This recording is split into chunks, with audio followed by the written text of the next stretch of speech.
welcome to Strategic Edge, a podcast by leaders and for leaders. We're here to inform, instruct, and inspire leaders. We're going to share information about business models, about theories, but then we're also going to provide instructions. How do you apply those? How do you make them very practical? And finally, we're going to encourage you to act. My name is Ted Davis. I'll be your podcast host and your leadership coach. I have been a practitioner, a student, and a teacher of leadership now for nearly 60 years. And as my future guests and I inform, instruct, and inspire you, I encourage you to do three things. First of all, absorb what we share with you. Make it your own. Take it on. Take notes.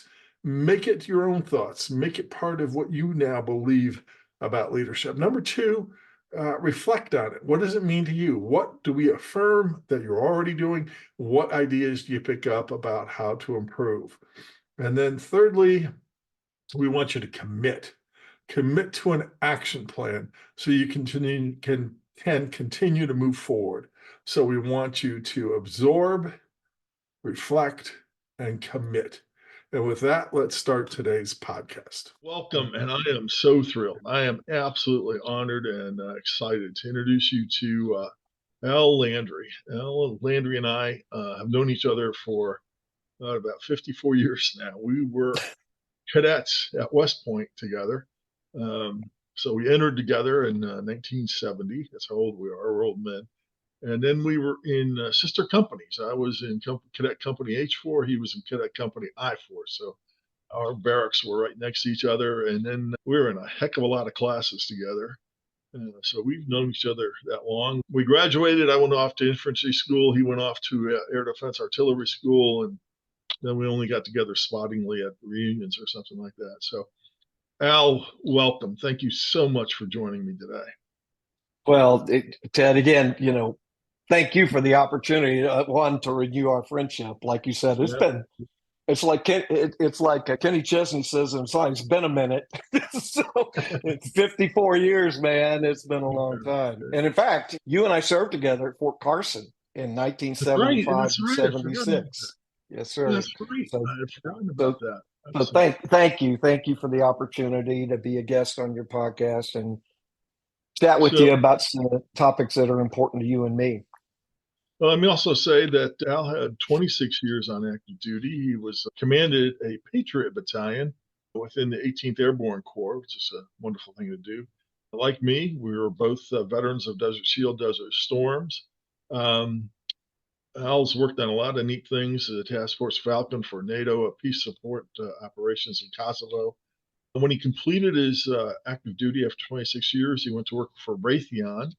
And now, after retiring a second time, he owns his own consulting business called Altuitive. Did I pronounce it right? Altuitive Holdings. You did, Altuitive Holdings. Yeah, exactly. Excellent. Well, we're here to talk about leadership, and I want to go from leadership to mentorship. That's a big topic I want to cover today. But before we get to mentorship, I know we grew up on the same leadership education back in the academy. And then we kind of both moved on and actually had to implement it. We're both lifelong learners. So what's been your kind of guiding philosophy or your guiding leadership model over the sweep of a life of leadership? What's been the guiding star for you? I think the key for me, again, I had the privilege of watching your other podcasts and listening to your history and so forth. And like you, I have been privileged to work for some absolutely incredible leaders who taught, coached, mentored me, held me accountable, taught me what right looked like. I actually speak to that in my book a little bit here and talk to some of the mentors that I had. And like you, I've learned not only how I want to be, but I've had some experiences with other leaders that taught me how I don't want to be and don't want to serve. And so the founding principles that you and I had in our 4 wonderful years at the academy, duty, honor, country, serving something bigger than ourselves, being part of a team, and being accountable to each other.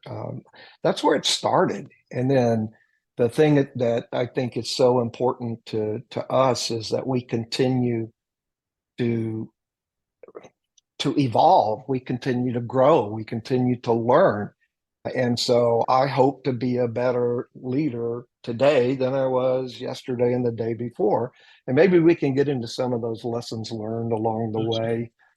Yeah. So that's the guiding principles that I would say is serving something larger than yourself, being humble about the privilege of leadership, and learning every day, either how you want to be or how you don't want to be.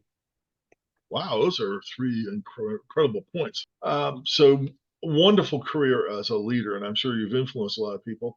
And that led you to not only study, but then to write about mentorship. So tell us a little bit about your book and what your kind of approach is about mentoring. So the evolution is really kind of interesting. One of the things that I loved about my 26 years in the Army is the level of responsibility that we had at very early ages at being not only responsible for billions of dollars, millions of dollars of property, but for the growth and education of our officers and non-commissioned officers and enlisted. And in fact, on our officer efficiency report, we were always evaluated on our ability to grow our teams, grow our subordinates. And so that was something that stuck with me for 26 years, and old habits die hard.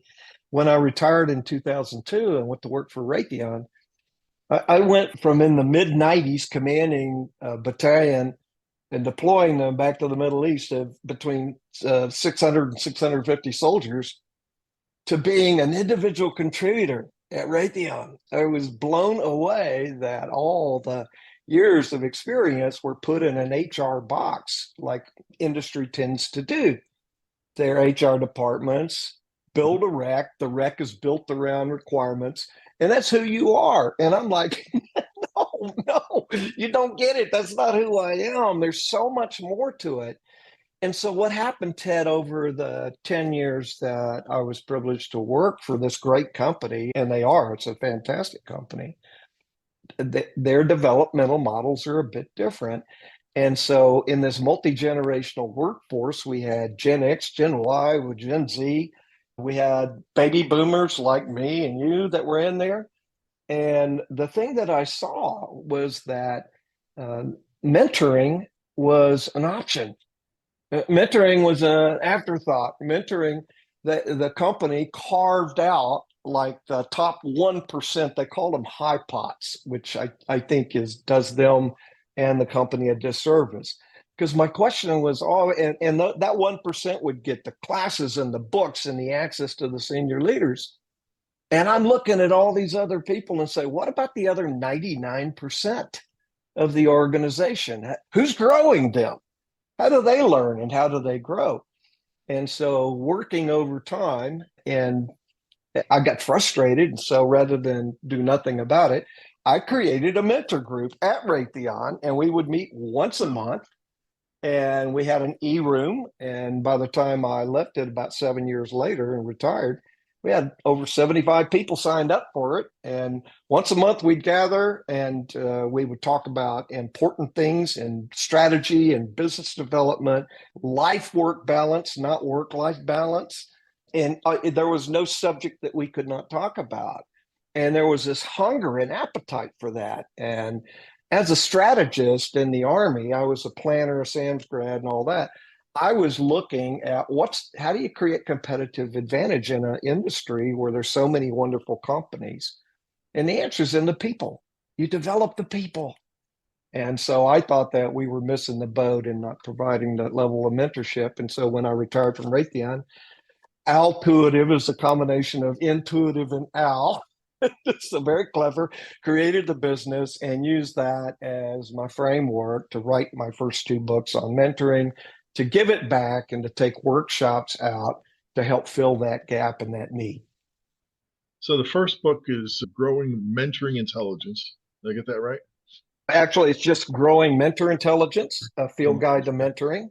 Yeah, absolutely. So I love that idea of growing mentoring intelligence. And that was the first time I've heard it was when you published your first book by that. So, what's your definition of mentoring intelligence? Well, mentor intelligence is a term that I created at that time. This was about a 2010, 11, 12 time frame. Everything was everybody was talking about emotional intelligence, which is another powerful concept, and so forth. And so I'm an advocate of that kind of work. And I said, part of the challenge of mentoring is it seems ad hoc. There's not much of anything written about it that is useful. There's no discipline, there's no structure, there's no standards, and it's more transactional based rather than relationship.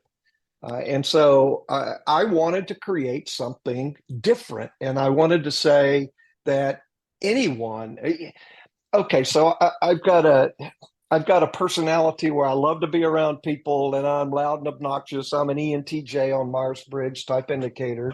And people say, well, you're a good mentor just because you're like that. And so a lot of introverts would say, well, I can't be a good mentor like that. It's really quite the opposite. We can get into that at some point in time.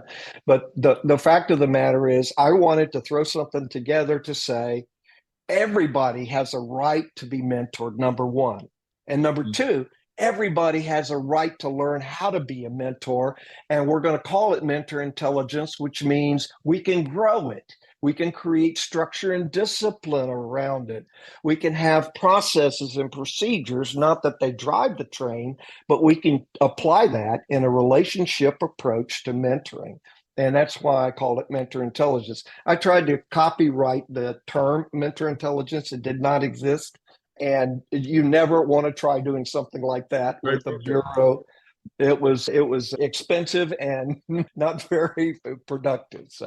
So, like emotional intelligence, you're saying mentoring intelligence is a skill that can be developed. Yes, sir.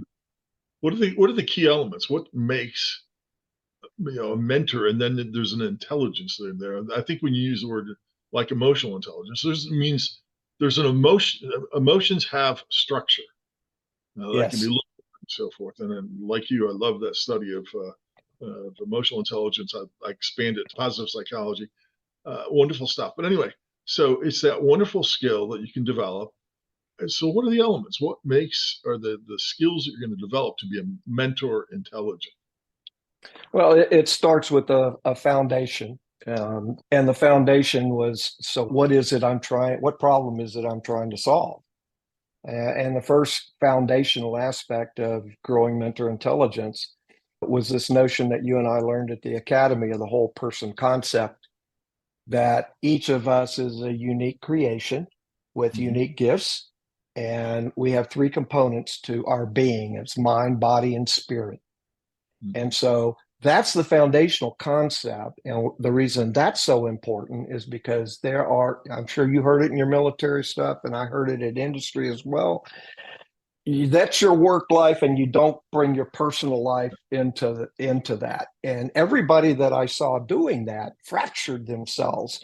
It's, in my mind, it's a compromise of integrity. Integrity is not just telling the truth. It's being whole in mind, body, and spirit. And so that means you can't bifurcate your life into one component that's your work life and the other component. So you treat life as a whole.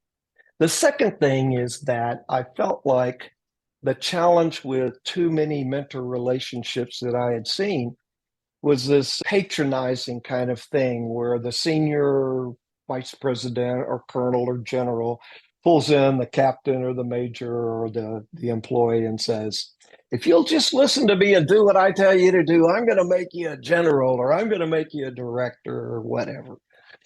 And it became transactional, not relationship based.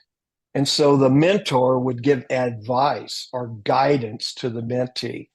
And guess what, Ted? That mentor didn't have to live with any of that advice.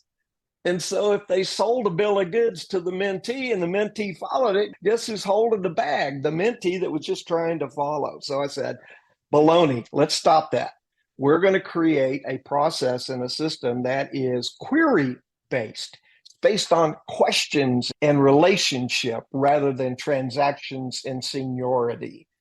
And I was privileged at a conference that I attended when I was at Raytheon. I belonged to something called Kellogg Innovation Network at Northwestern. And while we were there, one day we were having lunch, and I was privileged to meet Betsy Holden. Betsy was the former co-CEO of Kraft Foods, a tremendous leader. And so I was having lunch with her and talking to her about how you change the culture of a large scientific engineering based organization like Raytheon. And she laughed at me and she said, Alan, do you know what I was doing before I started working at Kraft? And I said, no. She said, I was an elementary school teacher. And she Wow. said, we are so driven to the brilliant answer that we don't take the time to frame the right question. I thought about that for about 3 months. And then I said, he's exactly right. And I need to create a mentor capability, discipline, structure that's built around learning how to ask penetrating questions that step out of your shoes and put yourself in the shoes of your mentee and help them come to understanding all their opportunities and the advantages and disadvantages of each. So that was the second underlying principle. And the third one, like I've already mentioned, was that we needed to democratize, I'm going to use that word, democratize mentoring to take it out of the hands of the HR people and realize that it is a basic leader responsibility, not an optional task that you do when you have time.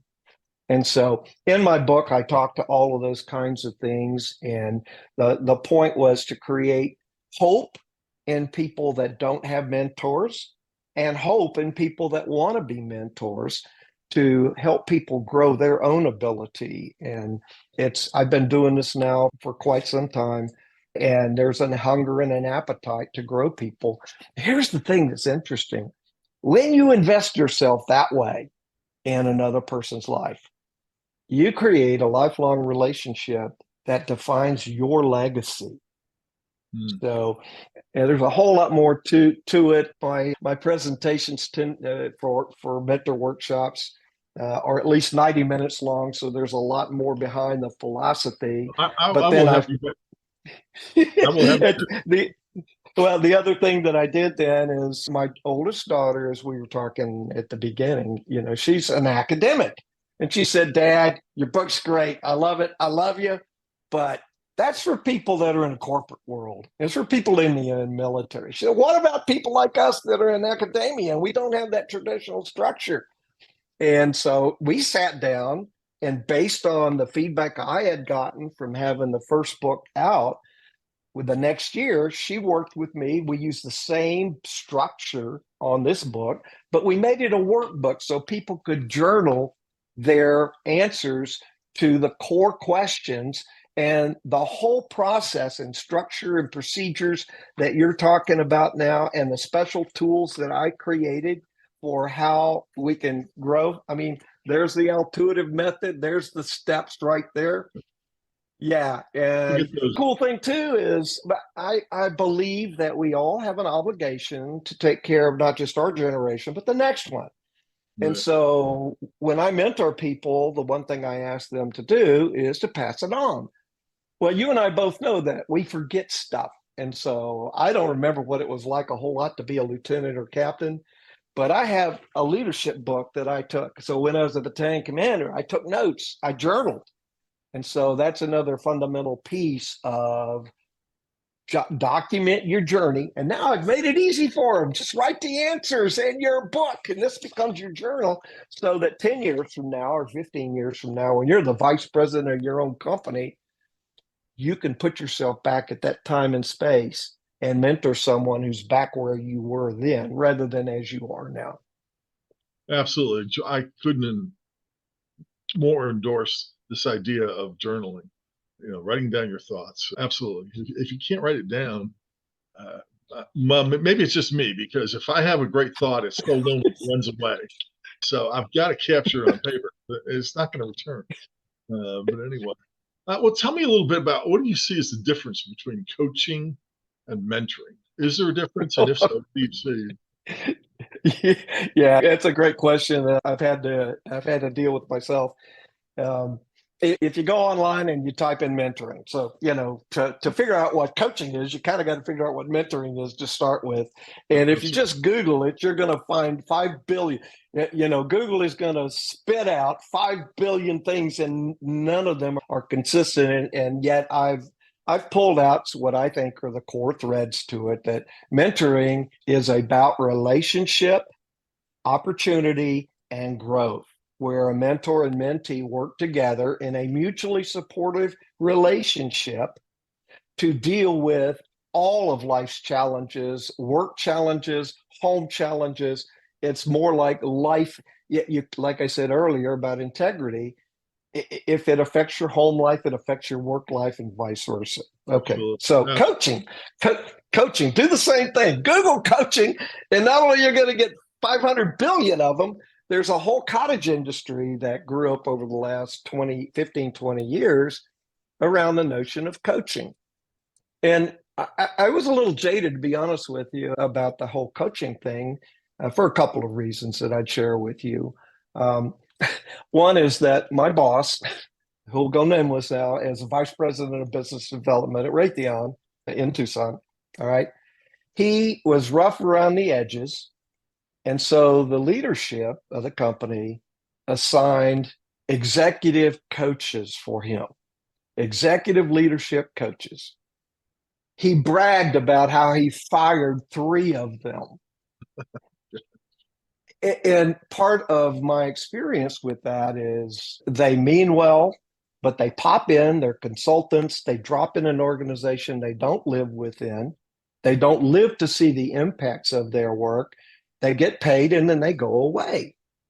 And mentoring's not like that in my book. You create lifelong relationships and you stay with them. Not only that, to be quite frank with you about it, having benefited from so many wonderful mentors at Raytheon in my academic pursuits and in the military, I couldn't charge people. Ethically, I refuse to charge people. So I have mentored hundreds of people, and I do every bit of it pro bono. Now, when it comes to corporate workshops where I'm teaching large groups, then I'll charge them for that information. But as far as individual mentoring, I've never charged a nickel of anyone and never will. So what's the difference? At least in the way that I talk about mentor intelligence being different with my processes, here's the difference. When I was a business development director, I had a team of 10 people. It was my responsibility to manage them every day and to make sure they met standards and did the right kinds of things. In the day-to-day operations, the administration, the flow, the work that we had to do as business developers, right? There were standards and there were tasks that had to be completed. I had to coach my team through that work. They were accountable to me. So there was a temporal aspect. Coaching was something too that, as a difference, if I was responsible for always coaching everybody on my team, but you can't always mentor everyone on your team. And if you single out someone to mentor, you create haves and have-nots. Yeah. So I recommended, if you're going to mentor someone, first of all, find mentors outside of your chain of command structure for all the people on your team. Don't make it yourself. So you create that, what you and I were talking about earlier. So that's another distinction. I view that coaching is more based around getting the task done, the jobs done right in a shorter period of time. And you don't have to have a relationship to do that. Now, there are life coaches, and so that's where coaching and mentoring actually can collide. But I viewed it over the years. Here's my take today. However you define coaching, however you define mentoring, however you define mentor intelligence, once you read the books and see it, view these as collaborative ways to change people's lives instead of as apart. Absolutely. They work together, and don't get wrapped around the definitions. Get wrapped around the results. Are you making a difference? Are you helping a person? Are you showing them more opportunities? Are you growing them? Are you learning from them as well? And so that's kind of the breakdown. Like I said, there's a lot more to it. And when you get the presentations, that'll flesh out a lot of the answers to your questions. And I've given workshops to profits, nonprofits, and so forth. And so I really wanted to draw a distinction. I'm not coming in to your organization, plopping in and getting paid to talk to you about something and then leaving your organization. I come back, I stay with you. And at the end of this, I know you're going to give me the chance to give your audience my contact information. If you send me an email, I will respond to it. If you want me to mentor you, I will mentor you. I don't tell people no. That's just how it works. Well, we will, when we finalize this podcast, we will post your contact information. So I'm not going to take the time now for you to reiterate it, but we will put it on the screen and do that. We're running a little bit short on time, so I do want to get to, as I told you, I always want to close out. What are the three actionable items that you can do? So what are three practical tips you want people to take away from today? Well, I'm going to break the mold here a little bit. I mean, it's obvious here. There's so much material that you and I could talk forever about leadership and mentorship and the foundations and so forth. I would love to do that. But I want to break the mold here because I actually kind of have five, if that's okay, Ted. You can be an overachiever today. All right, there you go. Let's do it. Okay, so number one, walk the talk. Set the example with your actions, not your words. Number two, treat everyone with dignity and respect. Number three, and by the way, on those, there's two rules. There's the golden rule that's talked about in the good book, and then there's a platinum rule, which some have created to say, don't treat others as you would have them do to you. Treat others as they would have you do to them. And it requires a degree of humility there. Number three, a big one. This gets more leaders in trouble. Understand the difference as a leader between your intent and the effect you achieve on your team. Wonderful. You can have the best intent in the world, and you think you put out a message or an email or a text or whatever, job's done, right? Baloney. There's 16 different personality profiles. There's different experiences and all that kind of stuff. And people will hear the words differently. So as a leader, you have to monitor not just the message you sent, but the impact you're achieving in their lives. How many times have you heard a leader say, well, I didn't mean to do that. I didn't intend for them to take it that way. Baloney, you're the leader. The buck stops with you. Okay, number four, lead with humility, not ego. And tied to that one is work on your emotional intelligence every day. Never call yourself an expert. Expert is ego. Humility is lifelong learning. And number five, the only standard that counts is the one you choose to enforce. You can publish all the rules and regulations. If you don't enforce your standards, it's not a standard. There's my five. Wow, marvelous. I'm glad I let you overachieve. Now I'm gonna have to raise everybody else's game as we do this. You're right about I absolutely agree with the idea about the intent. My way of saying a similar thing is intent doesn't guarantee inference. That's right. That's exactly right. It's the same concept. All our noble intentions doesn't guarantee that the other person is going to infer our message the way we want. And you're right. We got to go, as leaders, we got to go check that, because I don't care what we say. It's what they hear and how they interpret it. That's what we have to check on. So, yes, Alan, I cannot thank you enough. This has been marvelous. I love your stuff. I definitely would like you back. we will definitely post your contact information. So for our listeners, if you'd like to, learn more about the work he does at, I'm mispronouncing. You got it. Anyway, you got it right. Altuitive, I got it right earlier. Altuitive Holdings, please do get in touch with them. So Al, thank you. God bless. God bless, and good to see you again, Ted. It's been a minute. Yeah. Take care. Take care. Now we got 3 ideas of what to share from today's podcast. So again, what I'd like for you to be able to do is take those ideas, make them your own, reflect on them. What do they mean to you?